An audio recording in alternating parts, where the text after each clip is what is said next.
Om Swastiastu. Om Swastiastu. Selamat sore viewers, jumpa lagi bersama saya Ida Bagus Surya Kencana Putra atau akrab disapa Gus D. Pada sore hari ini kita sudah berada di Banjar Taman Kelot bersama Bapak yang terhormat I Gusti Ngurah Bagus Jayendra selaku Klien Banjar Taman Kelot. Pertama-tama izinkan kami untuk mengucapkan rasa terima kasih para musik semua karena partisipasi untuk Gong Suling persembahan Banjar Taman Kelot di pada acara Pelebon Ida Peranda Jelantik Karang di Geria Budak Keling. Semoga ke depan Yayasan Puspita Maidara dan juga Banjar Taman Kelot dapat bersinergi dan juga saling mengisi. Ya. Oke, untuk Banjar Creative Space sendiri itu bagaimana bisa diceritakan sedikit sisi kreatif di Taman Kelot terkait dengan program Banjar Creative Space ini? Terima kasih Gus D. Om Swastiastu. Tiang perbaiki kita dengan tadi Gus D ini kan yang sebagai klien Banjar. Karena di Taman Kelot sekarang sudah terbagi menjadi dua, jadi klien Banjar sama klien dinas, jadi terpisah. Jadi yang di klien dinas, gitu. Biar tidak nanti artinya ditonton oleh kontennya Pak Klien nanti tiang nama kayak gitu. Nah niki jadi sebenarnya kita coba ceritakan dulu mungkin dari pertanyaan Gus Deni ke bagaimana bisa ada banyak creative space-nya di Taman Kelot. Itu yang saya mau ceritakan dari awal, di mana saat anak-anak muda kami bersama Dika dengan timnya itu membuat properti di Asian Games tahun 2019 di Jakarta. Nah di sana beliau anak-anak bertemu dengan Bapak Eri Thohir dan dilihat langsung. Nah dari sana Bapak Eri Thohir kemudian berdasarkan dari program dari ICCN dan BidHub, dia menginginkan itu yang buat properti di Asian Games dan PON itu tolong diikutkan. Jadi nah dari sana kami ditunjuk dan itu pun penunjukannya adalah 4 hari sebelum Pak Eri datang. Jadi itu dan apa itu Banjar Creative Space itu merupakan kalau menurut saya itu bahwa menjadikan wadah di mana di Bali itu terdiri dari 2.000-an Banjar yang ada di Bali, dan rata-rata Banjar yang ada di Bali itu sudah memiliki balai Banjar. Jadi balai Banjar itu semacam gedung tempat bertemunya masyarakat, tempat aktivitas masyarakat. Nah dari wadah itu jadi dipergunakan oleh program Banjar Creative Space ini menjadi tempat space untuk membuat anak-anak mereka berkreasi. Jadi masyarakat Banjar itu bisa berkreasi di balai Banjarnya itu. Jadi itu yang saya tangkap, program itu menjadi bisa terlaksanakan oleh BUMN yang didukung oleh Pertamina. Berarti di awal itu maksudnya untuk kontribusi Banjar Taman adalah di properti untuk dekorasi Asian Games itu Asian Games dan PON di Jayapura. Wah, keren sekali. Di waktu pembukaan Asian Games dan pembukaan PON di sana anak tim dari Dika Pratama itu membuat properti. Jadi properti pembukaan itu. Bisa digambarkan sedikit seperti apa properti? Waktu di Asian Games yang saya lihat nih ada semacam ikan, pohon, bunga-bunga dan semacamnya. Ya di PON itu hampir sama, tapi desainnya berbeda dikit-dikit ya. Berarti memajukan unsur alam seperti itu ya, untuk dekorasinya. Ya mereka lebih berkreatif kepada anyaman. Jadi itu anyaman rotan yang dibentuk menjadi suatu bentuk yang menarik. Ya, seperti dan itu pun berkolaborasi dengan ada temanya sehingga menjadi hidup lah. Jadi apa yang kreativitas mereka bisa menjadi daya tarik yang tersendiri gitu. Mantap. Nah, Niki dari sisi Haji Ngurah sendiri, Haji kalau boleh tahu di Banjar Creative Space berkiprahnya di napinya? Ya, jadi dari cerita tersebut Bapak Eri Thohir menghubungi saya sebagai klien dinas waktu itu. Karena ini hubungannya dengan kepemerintahan, jadi masuk ke klien dinas. Nah di sana karena hubungannya dengan pemuda, jadi saya coba mengumpulkan pemuda, kemudian mendiskusikan, akhirnya mereka siap menerima program ini. Jadi ya, kalau tanpa dukungan anak muda tersebut, saya juga nggak berani, dan ya tidak begitu berani untuk mengambil keputusan boleh ambil atau tidak. Nah jadi saat itu malam itu juga kita siapkan, kemudian mereka sudah membentuk tim, itu Pak Dika Pratama sebagai ketua, kemudian ada namanya Budi, Pak Budi itu jadi sekretarisnya, bendaharanya Ayu Eka. Jadi mereka sudah membuat strukturnya, kemudian anggotanya sebanyak 15 orang, jadi total 18 orang. Itu tim kreatifnya yang kita memang ambil tim kreatif itu dari anak-anak muda yang memang punya kreatif, ada dari fotografernya, ada dari endorse-nya, seperti ada kebetulan sebagai selebgram.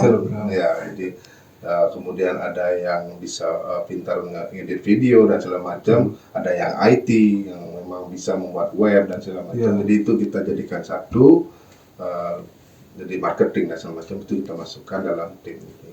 Jadi tim ini kalau ini saya lihat sih cukup lengkap. Nah sebenarnya yang berkreasi itu adalah anak muda. Kami sebagai kepala lingkungan hanya mendukung daripada kreativitas anak muda. Utamanya ya kita hanya mengarahkan, kalau jalannya itu agak melenceng sedikit, kita arahkan, luruskan kembali, mendukung dalam arti mendukung apa yang mereka inginkan, silahkan dijalani, yang penting itu bisa berhasil untuk mereka ke depannya. Ya, berarti wah lengkap sekali ya untuk anggotanya dari Banjar Taman Kelot. Nggak salah berarti kementerian pilih Banjar Taman Kelot untuk jadi Banjar Creative Space seperti itu, karena udah semuanya ada dia, ada tim ini kreatif, ada kreatif, yang sosial media seperti itu. Wah keren. Kemudian Ji, untuk Banjar-Banjar lain tadi kira-kira tahu nggak ada kemungkinan nggak orang-orang untuk ikuti jejak Banjar Taman Kelot sebagai Banjar Creative Space? Memang dari program Banjar Creative Space-nya adalah untuk memberikan semacam, kalau sekarang itu ada virus pandemi ya, virus COVID-19 itu. Kita sekarang diberikan oleh Kementerian BUMN melalui BidHub dan SCCN itu menjadi virus pada Banjar-Banjar yang lain, tapi virusnya yang positif ya. Pasti. Jadi ini mungkin mudah-mudahan ini berhasil. Kita sedang dalam proses. Kalaupun ini berhasil, kita siap dari Banjar Taman Kelot. Memang di setiap kabupaten yang ada di Bali itu ada satu Banjar yang dijadikan sebagai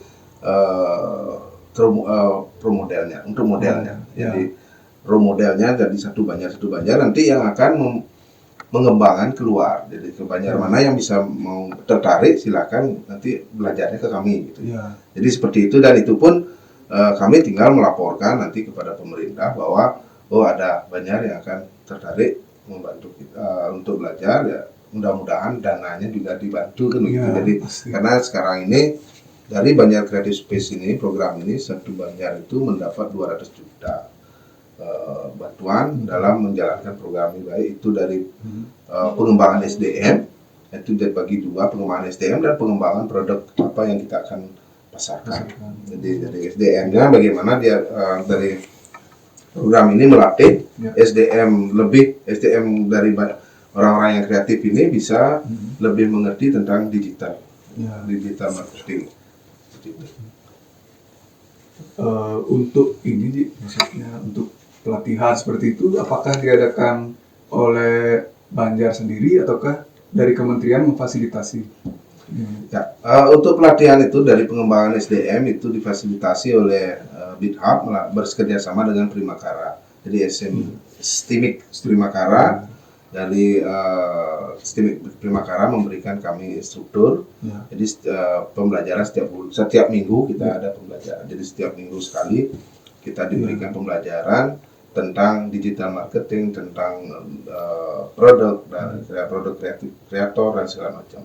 Itu yang tentang IT. Maaf saya terus terang sedikit sekali tahu masalahnya itu hanya anak muda yang cuma mendukung aja, tapi sedikit saja bisa mengerti masalahnya. Berarti difasilitasi oleh kementerian melalui STIMIK dan dilakukan secara reguler seperti itu seminggu selama 42 pertemuan. 42 kali pertemuan. pertemuan. Oke. Kemudian hingga saat ini siapa saja yang terlibat di Banjar Taman Kelot untuk Banjar Creative Space? Apakah ada pihak luar juga yang terlibat di kepanitiaan atau seperti apa? Selama ini kita semua orang Banjar, orang Taman Kelot. Jadi tapi yang saya ambil adalah anak-anak muda. Akan tetapi dari anak-anak muda itu ada beberapa yang masih muda baru nikah gitu. Jadi pengantin baru lah, masih pengantin baru. Tapi mereka masih berjiwa muda, jadi mungkin masuk ikut ke pemuda seperti saya juga. Masih Masih berjiwa muda, masih senang lihat yang cantik-cantik gitu. Jadi panitiaan semua adalah dari pemuda dan Banjar Taman Kelot. Untuk pelaksanaan ini sejauh ini jenis UMKM dan kegiatan apa aja sih yang sudah dijalankan dan dilakukan oleh Banjar Creative Space di Taman Kelot? Saat Bapak Erick Thohir datang tanggal 27 Desember 2021 itu memang kita mengangkat di mana Taman Kelot itu identik dulunya adalah dengan pelukisnya. Jadi di sini banyak seniman yang seperti Lempad maestro Lempad. Dan itu didukung oleh beberapa, kita juga punya semacam paguyuban untuk pelukis, itu namanya rumah seni. Di dalam rumah seni itu terdapat 12 pelukis di sana yang kita sering melalui yayasan Bali Udayana Sari itu membuat pameran. Sekarang sedang melakukan pameran di Taman Dedari Royal Pitamaha.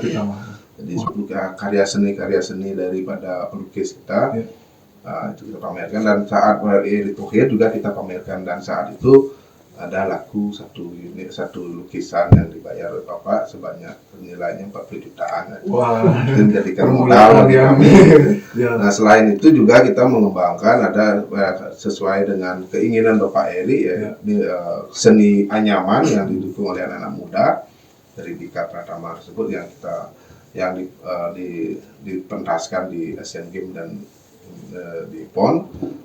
Selain itu juga ada kuliner, karena ada beberapa masyarakat kami yang kerjanya pintar, dan hampir kita memiliki sekitar 15 orang chef yang kerja di hotel maupun dia tukang masak di puri gitu. Jadi itu kita tampilkan masakan kuliner Balinis dan mix dengan kuliner daripada modern Western. Nah, selain itu juga kita ada UMKM pembuatan madu gle-gle itu kita angkat juga, dan akuarium bersama ikan hiasnya. Selain itu juga ada bonsai. Nah, jadi itu yang kita angkat. Selain itu juga ada apa kegiatan yang kita ada, seperti ada kegiatan bank sampah, Taman Resik, itu yang kita punya bank sampah Taman Resik, kemudian PAUD, Udayana Kumaranya, Yayasan Bali Udayana Sari, seperti itu kita juga berikan informasi ke beliau, dan juga saat itu kita tampilkan anak-anak yang main angklung, dan beliau pun di saat itu ikut belajar main angklung. Wah, nggak salah berarti taman terpilih karena semuanya kompleks dan komplit ya. Ada dari segi pendidikan, ada PAUD-nya, kemudian ada juga seni budaya, seni rupa, seni lukis. Wah, mantap sekali. Nah, kalau yang tadi dijelaskan mungkin kita sudah pernah dengar sih, ada nggak ciri khas yang dimiliki oleh Banjar Creative Space Taman Kelot? Produk apa yang kira-kira menjadi jagoannya di sini? Sebenarnya produk yang kita miliki yang paling kita unggulkan adalah anyamannya. Jadi anyaman dari hasil karya anak muda yang ditampilkan di saat Asian Games dan PON. Nah selain itu juga nanti kita akan kembangkan ke seni lukisnya, dan juga nantinya kalau nanti goal yang kami inginkan di Banjar Creative Space ini adalah kami bisa memasarkan hasil-hasil karya daripada apa yang kami miliki oleh masyarakat kami sendiri. Jadi itu yang kami goal daripada ke Banjar Creative Space. Wah, keren. Ya, berarti produknya sudah ada, sekarang tinggal dimantapkan lagi untuk pemasaran seperti itu. Ya. Dari cerita yang tadi, Ji, terdengar sangat potensial. Kemudian untuk ke depan kira-kira napi harapannya Ji untuk di masa mendatang gitu untuk Banjar Creative Space di Taman Kelot nih. Baik, ya ini harapan daripada yang pribadi ya. Iya. Pribadi sebagai kepala lingkungan Banjar Taman Kelot, harapan kami adalah di mana generasi muda ini bisa mengikuti perubahan zaman, di mana IT yang sekarang lagi populer. Jadi digital marketing dan segala macamnya ini jadi anak-anak muda kita bisa mengikuti arah situ, Ya. kemudian bisa bermanfaat bagi masyarakat, terutama karena di Banjar Taman Kelot itu hampir 90% kehidupannya datang dari pariwisata. Jadi Banjar Creative Space ini bisa memfasilitasi masyarakat yang di bidang pariwisata tersebut bisa dipasarkan sampai ke luar, Ya. ke luar negeri, luar daerah. Seperti itu. Jadi adanya penginapan, adanya restoran, adanya rental sepeda motor, kemudian adanya aktivitas seni tari dan seni gerak dan segala macam, ada seni lukisan.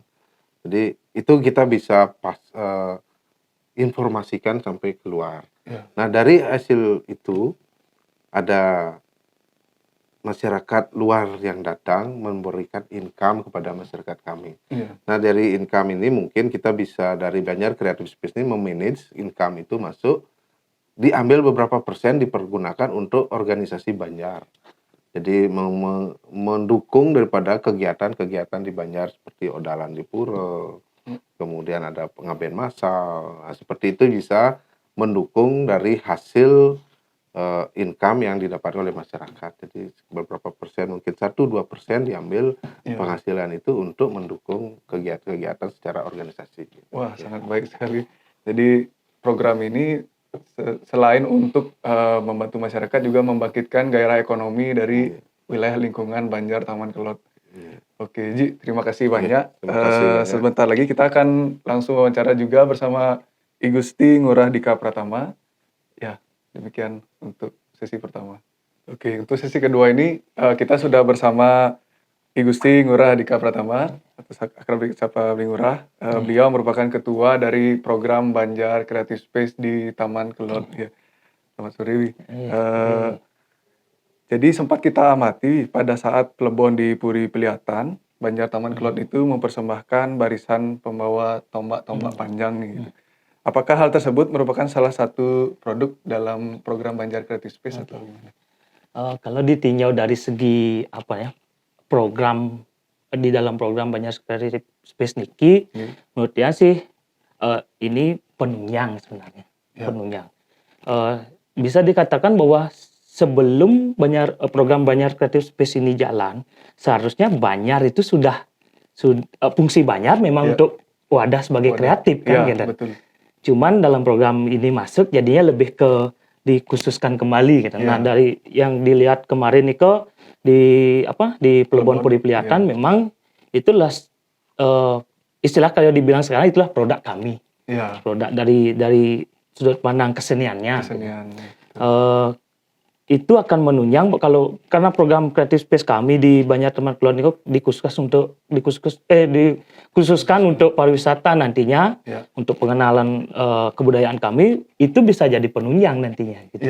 Ya, seperti ini kok ada produknya dan ada ini penunjangnya itu untuk pengenalan wilayah kami gitu ya. Oh iya, berarti itu salah satu produk khas yang dimiliki oleh Banjar Taman Kelot yang akan nanti dijadikan sebagai pentolan mungkin ya untuk program Banjar Creative Space seperti itu. Kemudian untuk selama perjalanan ini, maksudnya prosesnya, apakah ada kendala yang dihadapi? Dalam perjalanan untuk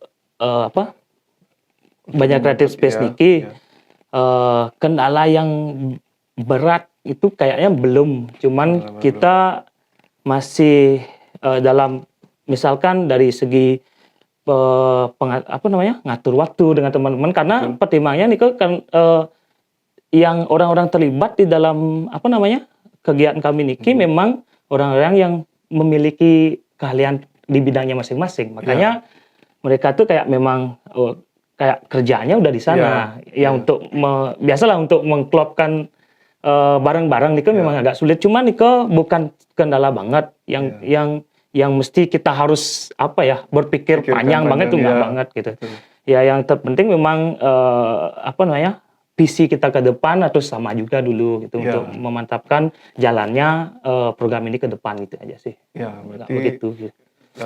untuk timing ya mungkin yang Ya, waktu mengatur waktu, Mm-mm. jadi optimismenya sebenarnya Ya, ada gitu ya. dari masing-masing anggota. Ah. Kemudian, apakah program Banjar Creative Space yang dapat dilakukan bersama masyarakat itu banyak ya kayaknya?